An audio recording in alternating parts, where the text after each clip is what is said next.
साथियों नमस्कार। आज महाराष्ट्र और झारखंड के साथ साथ उत्तर प्रदेश की 9 विधानसभा सीटों के लिए भी मतदान हो रहा है, लेकिन इस मतदान के बीच जो तमाम वीडियोस आ रहे हैं अलग अलग विधानसभाओं से, वो बेहद चौंकाते हैं। ये हम सब जानते हैं कि उत्तर प्रदेश में लोकसभा चुनाव के परिणाम भाजपा के एकदम विरुद्ध गए थे। निसंदेह किसी ने जिम्मेदारी नहीं ली। अगर जिम्मेदारी योगी आदित्यनाथ को दी गई तो तब पर भी उन्होंने अपनी कुर्सी बचा ली और उसके बाद कट्टरता के एक नए स्तर पर वह जाते दिखाई दिए। अगर उत्तर प्रदेश उपचुनाव का फैसला भारतीय जनता पार्टी के विरुद्ध होता है तो निसंदेह इसका खामियाजा योगी आदित्यनाथ को उठाना पड़ेगा। लेकिन बात दूसरी है, आज सवेरे जब से मतदान शुरू हुआ है, सैकड़ों की संख्या में उत्तर प्रदेश के अलग अलग जनपदों से जहां पे मतदान हो रहा है, ऐसे वीडियोज आ रहे हैं जो चौंकाते हैं, जो जिनको देख करके साफ लगता है कि पूरी मतदान प्रक्रिया को हाईजैक कर लिया गया है।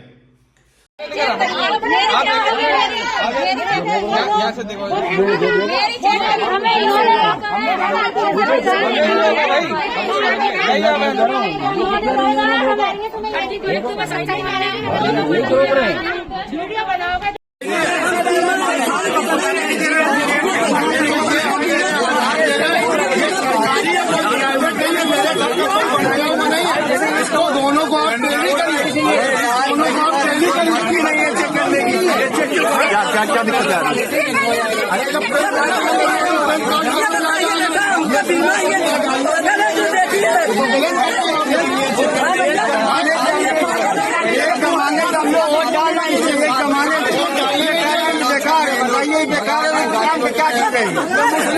हम सबने वह दिन देखा होगा जब ईवीएम से मतदान नहीं होता था, बाकायदे बैलेट पेपर से होता था। उस दौरान जो बूथ कैप्चरिंग की करते थे लोग, उनको सीधे गोली मारने के आदेश थे। अर्धसैनिक बलों और पुलिस के जवान जो है बूथ कैप्चरिंग रोकने के लिए अपनी जान हथेली पे रख करके एकदम मुकाबला करते थे। और हर साल हर बार जब कभी कहीं चुनाव होता था, खासतौर से उत्तर भारत के राज्यों में, तो हिंसक घटनाएं होती थी। अब जबकि बैलेट पेपर से वोटिंग हो रही है, ऐसा लग रहा है कि उत्तर प्रदेश की जो विधानसभा सीटों में मतदान में बूथ है, वो पूरी तरह से अब पुलिस ने कैप्चर कर लिए हैं। और खास तौर से एक समुदाय को, अल्पसंख्यकों को, मुस्लिमों को वोट डालने से रोका जा रहा है। परेशान मत होइए, ये आप क्या वो जो है फोटो कापी लिए हुए अब पर्ची के पास है, तो करो ओरिजिनल लेके आओ, वापस आ जाएंगे। नहीं डालेगा वो नहीं डालेगा, वहाँ से वापस आ जाएगा। सही बात है। आप यहाँ से वापस भेजने का राइट नहीं है आपको। अरे हमारा राइट नहीं आएगी, चेक करना है, बूथ पर चेक नहीं होगा, चेक करिए। बहस कर रहे हैं आप, वापस नहीं भेज सकते किसी को, ये गलत बात है, ये गलत बात है। यह बात समझ से परे है कि इलेक्शन कमीशन के स्पष्ट आदेश के बावजूद पुलिस कर्मियों को मतदाताओं की पर्ची चेक करने के लिए, मतदाताओं के आई कार्ड चेक करने की ड्यूटी किसने दी? क्या यह इलेक्शन कमीशन के संज्ञान में नहीं था कि प्रशासन इस तरह की कार्रवाई भी करेगा आज, कि पुलिस कर्मियों को लगा के मतदाताओं के पहचान पत्र चेक किए जाएंगे, जो कि नियम के विरुद्ध है?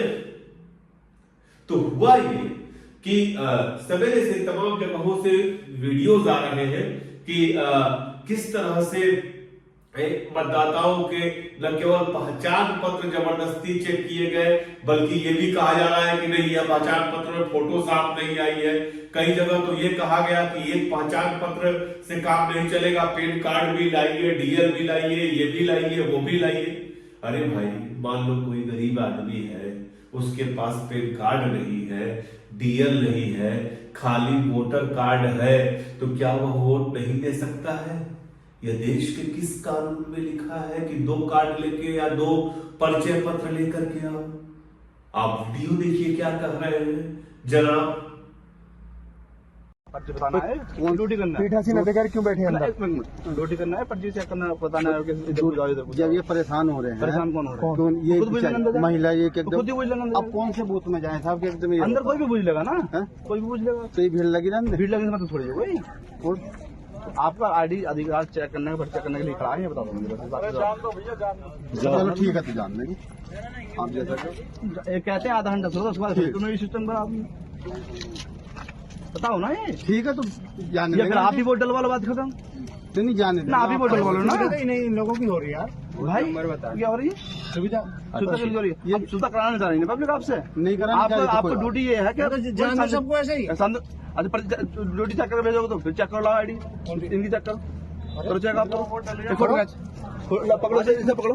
क्यों पकड़ो ना साहब? आप पकड़ो ना। अभी तो पकड़ रहे थे ना, क्यों ना पकड़े? अभी तो चेक कर रहे थे ना करो चेक करो। लिखित में दो पुलिस चेक कर रही कि पुलिस चेक करेगी। साफ साफ लिख के दिया है चुनाव आयोग ने, पुलिस चेक नहीं करेगी। है। मुझे लिख के दो ना, पुलिस चेक करेगी। आईडी वापसी करना है बोले इस तरह चुनाव भी मत कराओ ना, खत्म ही करा दो। जब बीजेपी को जितवाना हो तो काम ही खत्म कराओ। ऐसा चुनाव कराओगे? बताओ पब्लिक परेशान कर रहे हो, लठिया रहे हो इनकी पहचान। जो सबसे ज्यादा जहां पर गड़बड़ी की आशंका, जहां पर सबसे ज्यादा मतदाताओं पे दबाव बनाया गया, वह मुरादाबाद है। मुरादाबाद में आपको बताएं कि आंजनेय कुमार सिंह जो है वो डिविजनल कमिश्नर है। यह वही आंजनेय कुमार सिंह है जिन्होंने आजम खान और उनके बेटे अब्दुल्ला के खिलाफ तकरीबन 66 मुकदमे करवाए थे। तो उनको पुलिस कमिश्नर बना के भेजा गया। और आज मैं देख रहा हूं कि वहां पे कुदरती विधानसभा जो है, वहां से सबसे ज्यादा वीडियोज आए हैं। सौरभ शुक्ला का ये वीडियो देखिए और आपको समझ में आ जाएगा। रेडियो के पत्रकार हैं, उनका यह वीडियो बताने को काफी है कि मुरादाबाद में क्या हो रहा है। क्यों आए आप? साईं खान कह रहे हैं इस पर्ची से वोट नहीं पड़ेगा, ये मना कर रहे हैं। सबको लुटा रहे हैं, सबको लुटा रहे हैं। ये मैं और वोट डालने वाली कांग्रेस पार्टी है, वो मना कर रही है। जो एजेंट थे उन्होंने मना कराया है उनसे। एजेंट मना कराया, बोले पर्ची देखो इनकी चेक करो। बोले ये फर्जी पर्ची लेके आए हैं। फर्जी और एक नेता आए हैं भाजपा में। हाँ, मैंने ये भी बोला, ये उधर से सामने एक भाजपा का नेता भी आए हैं कोई, और उन्होंने अंदर जा रही है। उन्होंने ईवीएम पे मैंने बटन दबाया था तो उन्होंने मेरा वोट चेक करा। बोली काय का बटन दबाया? जो अंदर है कौन है वो, जो पता नहीं प्रभारी है या क्या है, उनका मैं वोट डाला है। अंदर ईवीएम पे खुद गई थी वो देखने। बोले आपने साइकिल का बटन दबाया है। मुझसे बोला ये चीज वोट नहीं डालने दे रहे किसी को भी। पब्लिक लौट जा रही है वापस लाइन में से। कौन सा गांव है? सीकरी ग्राम पंचायत सीकरी। हाँ, जिसे पर्ची दी जा रही है छोटी वाली, उसका वोट पड़ रहा है खाली बस, और किसी को वोट नहीं पड़ रहा। कहाँ दे रहे? बताओ, उन्हें ईवीएम तलक की देखने के अलाव है। जो बटन दबा रहे हैं उसे जाके देख रहे हैं, आ जाके लोग।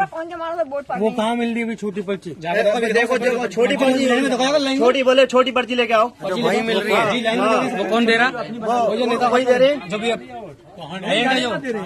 जानने नहीं दे रहे कोई। दूसरे एजेंट आप देखो मुरादाबाद के कुदरती से और कई वीडियोज आए हैं। यह वीडियो तो और चौंकाता है। उसमें तो इस वीडियो में तो कम से कम एक व्यक्ति मुकाबले के लिए पुलिस से खड़ा हो गया कि बताओ तुम ये काम किसके आदेश पे कर रहे हो। तो जवाब देते नहीं बन रहा है पुलिस वालों को। देखिए, पर्ची बताना है, ड्यूटी करना है। 88 कर क्यों बैठे अंदर? ड्यूटी करना है, पर्ची चेक करना, बताना है कि इधर जाओ इधर। जब ये परेशान हो रहे हैं, परेशान कौन हो रहा है? कौन ये खुद बुझ लेना अंदर। महिला ये तो खुद ही बुझ लेना अंदर। अब कौन से बूथ में जाए साहब के एकदम अंदर कोई भी बुझ लेगा ना, हैं? कोई भी बुझ लेगा। तो ये भीड़ लगी ना अंदर। भीड़ लगने से मतलब थोड़ी है कोई।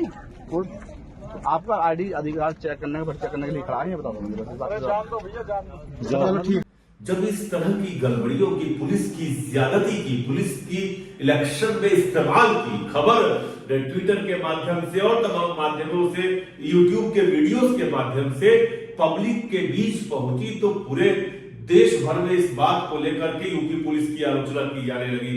बात यही नहीं रुकी। अखिलेश यादव को बाकायदे नाम लेकर के, आप सुनिए, अखिलेश यादव अधिकारियों के नाम भी ले रहे हैं। बाकायदे बोलना पड़ा, कहना पड़ा कि ये अधिकारी अपनी ड्यूटी कायदे से नहीं कर रहे हैं और चुनाव को प्रभावित करने की कोशिश कर रहे हैं। सुनिए अखिलेश यादव क्या बोल रहे हैं। नहीं, हमारे पास जो नाम आए हैं, कुंदरकी के थाना अध्यक्ष प्रदीप कुमार शेरावत, मेंढाडेर की पुलिस थाना अध्यक्ष किरणपाल सिंह, एडीएम मुरादाबाद, डीएसओ अजय प्रताप सिंह, और इनका नाम कौन नहीं जानता, कमिश्नर अंजनेय, कौन नहीं जानता इनका। मीरापुर पुलिस थाना अध्यक्ष अनिल कुमार सिंह। मेरी अपील है कि ऐसे दोषी अधिकारी तुरंत हटाए जाएं। कमिश्नर मुरादाबाद और सीसामऊ के Dinesh Tripathi, DCP central Kanpur, Dinesh Singh Bisht inspector Chamanganj, Ramesh Srivastava inspector Colonelganj. ये जानबूझ करके इनको पोस्ट किया गया है कि वोट कैसे रोका जाए। क्या हमें आपको नहीं समझ में आ रहा? सेंट्रल कानपुर, चमनगंज एरिया जहां सबसे ज्यादा वोट समाजवादियों को मिल रहा है, कर्नलगंज जहां समाजवादियों को वोट मिल रहा है, मैं अपने वोटरों से अपील करूंगा कि वोट डाल करके जरूर आए और तब तक जाते रहे पोलिंग स्टेशन पे जब तक वोट डालना डाल रहे। अखिलेश यादव की इस अपील से जो उन्होंने सुप्रीम कोर्ट से भी की, इलेक्शन कमीशन से भी की, इलेक्शन कमीशन को लगा कि उसकी साख खतरे में है। और पहली बार मैंने देखा है कई वर्षों के बीच कि इलेक्शन कमीशन ने जब शिकायत मिली तो उस पर कार्रवाई करते हुए उन अधिकारियों को सस्पेंड करने के आदेश दिए जो मतदाताओं के पहचान पत्र चेक कर रहे हैं। जो हमारे पास जानकारी आई है कि कुल 6 अधिकारी जो है, तो वो मेरे पास जानकारी है उसके मुताबिक मुरादाबाद में 3, कानपुर में और मुजफ्फरनगर में 2 पुलिस वाले सस्पेंड किए गए हैं। मुरादाबाद को लेकर के जो जहां से तमाम शिकायतें आ रही है, वहां से भी जब ये बात तेजी से आगे बढ़ी कि सबसे ज्यादा गड़बड़ी मुरादाबाद में हो रही है, तो वहां के एसएसपी को और कलेक्टर को प्रेस कॉन्फ्रेंस करके कहना पड़ा कि जहां से गड़बड़ी हुई थी वहां से हमको अधिकारियों को हटाए रहे और हमारी कोशिश होगी कि उन्होंने जनता से अपील भी की कि वो जाकर के अब मतदान करें, अब कोई दिक्कत नहीं होगी, लोगों को बता दिया गया है। दरअसल ऐसी नौबत आने क्यों दी गई? आप जो चुनाव के पहले मॉक ड्रिल करते हैं, क्या करते थे? पुलिस कर्मियों को इस बात की जानकारी होनी चाहिए थी कि नहीं होनी चाहिए थी कि हम भारी से भारी मतदान के लिए प्रतिबद्ध हैं और जनता को वोट देने से न रोका जाए। ये काम तो जो चुनाव आयोग का अधिकारी है वो करेगा कि किसका पहचान पत्र सही है कि गलत। पुलिसकर्मी कौन होते हैं भाई? एक बात जो बहुत साफ दिखाई देती है, साफ समझ में आती है, भारतीय जनता पार्टी की यह पूरी कोशिश थी कि मुसलमानों को इस देश के उनके मौलिक अधिकारों, बुनियादी अधिकारों से वंचित कर दिया जाए।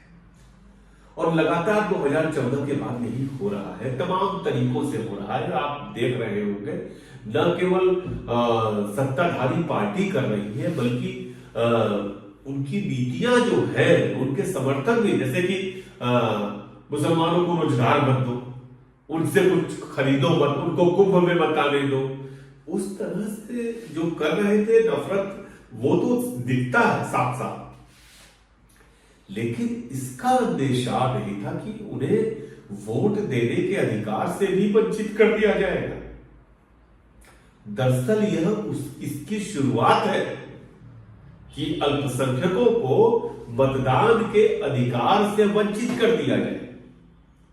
यह कोशिश बहुत खतरनाक है।